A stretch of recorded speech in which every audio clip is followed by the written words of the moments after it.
Okay, so from the last video, I've assembled the composter and I've taken some of the cardboard boxes to put into the garden over there. As you can see, we're going to go show you what's going on.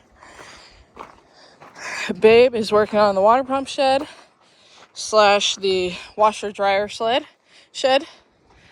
So this is how we have the solar panels over here set up. They're coming in over here. Rad, do you want to talk to them a little bit? Or are you busy? A little bit. They're a little bit busy. You said talk to them for a little bit. I said a little bit. Oh, okay. Well, you want to... Can you give me the Phillips head that's right behind you, the red and black one? Okay, well, we want to tell them what you're doing? I'm plugging in cables. Basically, I am plugging in the PV. The MPPT. For the photovoltaic that is coming.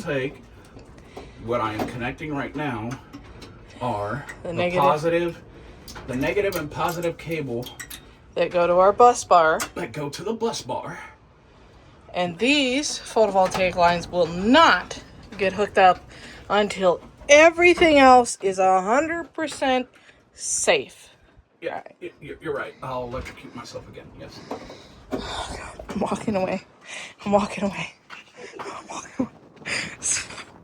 He's only playing. I promise you, he's only playing. So the hummingbird vine, I've seen no progress. However, I have given it compost, perlite, biochar, and a trench around it so it can soak up all the water that I give it to it. I'm picking up the soil that I dug out from the trench and from that trench, and I'm going to put it over here into these garden beds so that there's native soil. The lilac seems to be doing okay, but probably underwatered. So I'm going to try and start watering it twice a day. And I'm going to take the charcoal dirt from each and every one of the burn piles that we've had. And I'm going to introduce it into each of these raised planters here, which have a mix of some starting soil, some biochar, some compost, and I'm going to add in some perlite for drainage, especially because I'm putting these cardboard down so that we can reduce the amount of weeds. I'm coming! And then I'm going to dig a trench around the hydrangea and around the raspberry so that they can keep their water, because the water just keeps running away from them. I don't know if the hydrangea is alive. I don't know if the raspberry is alive, but we're just going with what we got. And hold on, let me walk over here and see what he needs from me. So you wanted me to explain this to people, but you walked off. You were busy, and I was going to explain what I was doing in the garden, and I'm right here. Okay. So for safety purposes, since she likes saying I get electrocuted a lot, we have this dandy little fuse box. So this fuse box... It's not a fuse box. Or a breaker box, whatever. It's a breaker. People understand. This kills the power coming in from the solar, which will be those two cables that are up there. They'll come into this box. Yeah, they're not going straight to the MPPT. They are going straight to the breaker box, which will then go to the MPPT. Some people will argue you don't need this, but you do. At the cost, they're wrong. What it costs to replace one of these and one of these, you'll want to spend the extra money on this, which is just like right at $100. Can you hide the object of offense? Because I can't put that on the tube of you. Okay, so once all of this is hooked up, I'll run my positive and negative from the bus bar, set our two batteries that are over here. I probably already got it in, but I don't care. I'm not editing it out. And then I'll run my cables, my positive and negative cables to the batteries, and the solar charger, the MPPT, will convert it.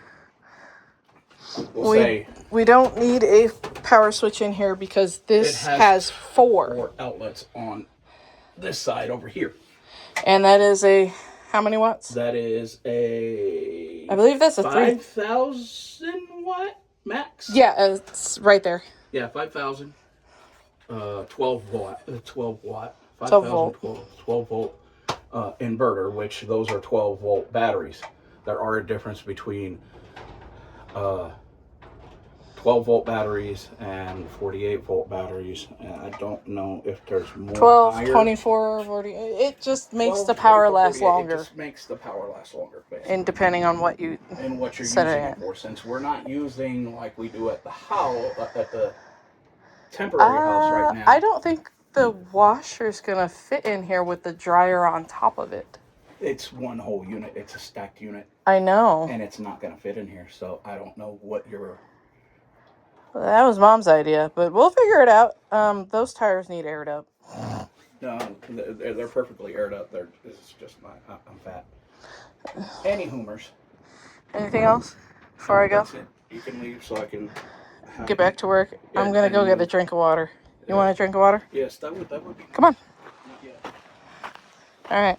Well, so these are still full, right? The blue. Yeah, we ran a temporary solid line. Yeah, I already explained that in the last one, but those are still full. So I'm gonna be using those for the garden because I need to water it all today, a deep watering. So I'm probably just gonna take the water that's in there. Whatever makes you happy. That, and I need to take those cocoa coir bricks and they're going to go into the garden too. So anyways, I'm going to take a quick water break and get back to work. The doggos are chilling.